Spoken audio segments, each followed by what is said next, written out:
we are going to discuss remittances volumes.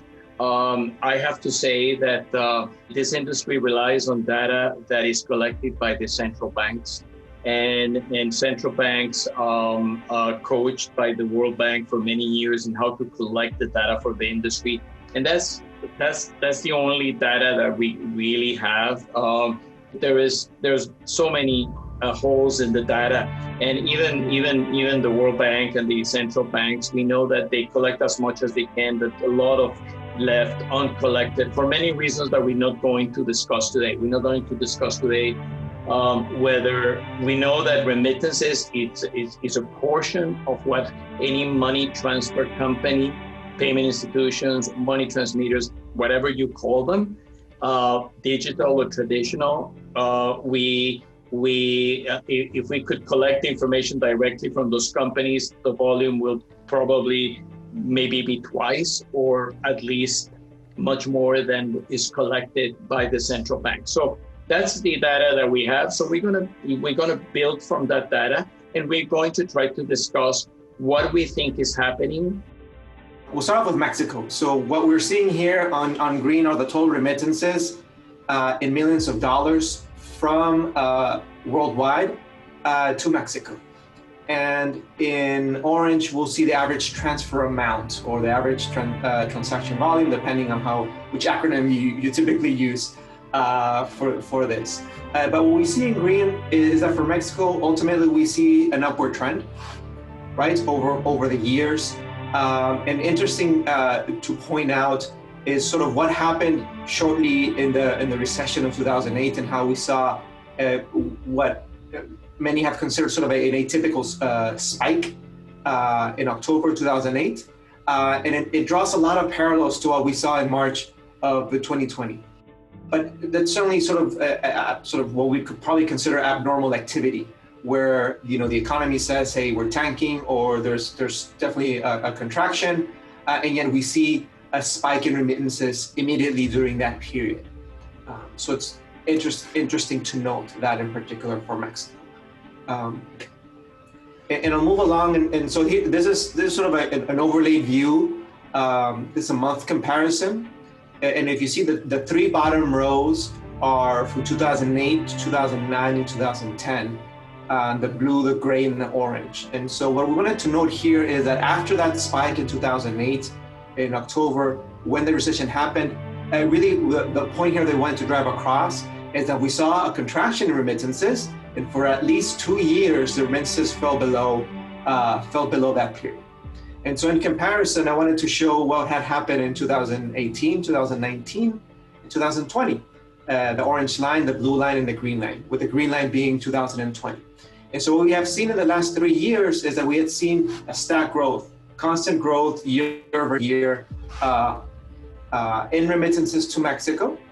And what we saw is sort of this abnormal spike in March specifically. Then we saw a dip in April.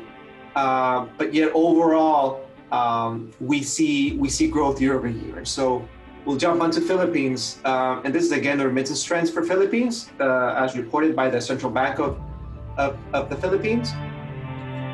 And what we'll see is again an upward trend generally over the years, constant upward trend, up until the last couple of months or so, when we see a dip in February of 2020, followed by a couple more months in dip as well, and then a small uptick in July of 2020. And so what we're going to do next is we're going to overlay the year-over-year growth for this period to try to get some additional insights on this particular data. And so what we see here, what we would want to draw your attention to is the orange graph, and then on the y-axis to your right.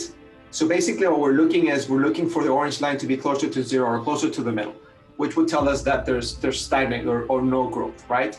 And so what we see is that starting somewhere around in 2004, mid-2004, we start seeing some shows of decline, at least year over year. So prior to that, we're seeing 5 to 10% growth year over year in the Philippines, and we start seeing that sort of a little bit of contraction as well. And then very interesting in how the last couple of months, we saw a significant dip, as far as 20% dip year over year in the Philippines. Then in the last month, we saw a slight uptick of roughly around 5% or so.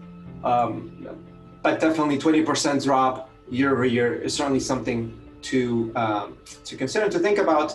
And again, I won't go into detail about sort of the causes. We'll let the experts sort of talk about that.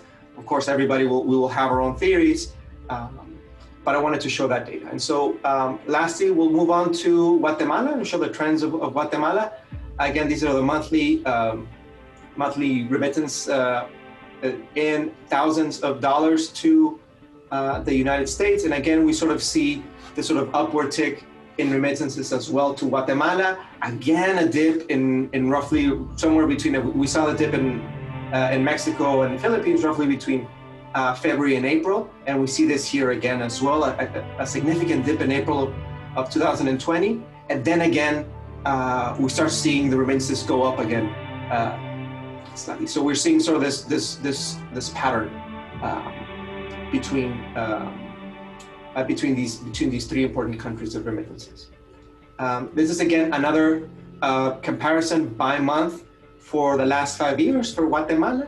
And as we see again, we see here in Guatemala, you see the stacked graphs going year over year. We see that natural, but you see that growth in remittances year over year, with the exception of 2020, where again we see this dip, we see this slowdown for both March and April of this year, and in even May, which was sort of certainly unexpected for many of us in the industry. But then we start seeing that uptick again. And so what this data shows us so far in these three countries is that there was definitely some sensitivity during the initial period of the pandemic. And so we wanted just to close out with the last, with sort of an aggregate of the last 7 months of remittances. Basically, how are we doing year to date, if that makes sense, for these three countries, and to compare that as well. And so, so again, these are for Mexico in green, Philippines in red, and Guatemala in blue. And so what we see, this is a cumulative of remittances from January to July for the last 5 years. And so what we see in Mexico is that from January to July, we continue to see this uptick. Sure, there was a drop, but we certainly see an uptick. And Guatemala is relatively stable in the last 2 years, but very interestingly so for Philippines, this is the first year in the last 5 years or so that we have seen a contraction, that we have seen a dip in remittances. You know, when times are tough, and undoubtedly times are tough, you know, times are tough across the whole economy, you know, everyone comes together, they share learnings, they talk to each other, and, you know, it's just, I know we fight very hard in the market, and we're very competitive, but we have a great relationship at a personal level. So yeah. So I always have a bit of a dispute with the World Bank numbers. I love Dilip dearly, but you know, he's only got so much he can work with, and you know, it's great that somebody is actually putting their neck out and issuing these numbers, but you know, oftentimes we find ourselves with 100% plus market share if we were to take their numbers, and you know, we're pretty sure that's not right. So there's obviously stuff that's difficult for the World Bank numbers, and I think I was talking with Matt Oppenheimer from Remitly a little while ago, and also Brian from World Remit. We kind of feel that the World Bank numbers were pretty bearish in the first place, but they are largely driven on balance of payments numbers and GDP expectations. And, you know, actually economic GDP indicators have not been quite as bad as people have been saying. You know, it's been bad, you know, don't get me wrong. Actually, in the UK, where we're based, we saw the largest decline in the size of the economy since 1700. So, you know, 300 years it took us to get to a situation as bad as the one we're seeing right now. But the economy has actually bounced back pretty fast, which is you know, pretty positive. People have been shielded from the very worst of this crisis at the moment. Unemployment levels haven't spiked in the same way they have in America. So that's kind of why we think it's not as bad as we maybe feared, and not as bad as Dilip told us it would be. And then, of course, the third thing, and anyone who's worked in this industry knows this, have an incredible amount of respect for our customers. These are the brightest and best who get off their backsides and, get on a plane to travel halfway across the world, leave behind their support networks, leave behind their friends, leave behind their families in order to build a better life for themselves and their loved ones. And, these are not people who are going to give up and let, the lack of a job or, difficult times stop them doing what they have really, traveled halfway across the world to do.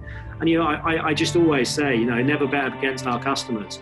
This is, I would bet a lot against a lot of other things before I bet against our customers. And when we talk to them, and what they tell us is that this is not discretionary spend. Even if they're out of a job, even if money is tight, this money that's going home is more important to them than anything else. So, the resilience of remittance flows is huge, and has surprised me again just how much our customers prioritize the money that they send back home. People are not eating as regularly. They are, they're really going without personally in order to continue to send this money, because they know that, no matter how bad it is in the UK or Spain or Germany or France or Italy or any of our big markets, things are really tough back home, and they know that the money makes a difference. So my general comment is that something that we also need to discuss is the shift that's taking place in the industry from offline to online. And I'm sure that most of you listen to the earnings release of MoneyGram and Western Union. And when you listen to Hickman, for example, he talks about how the industry is moving from offline to online.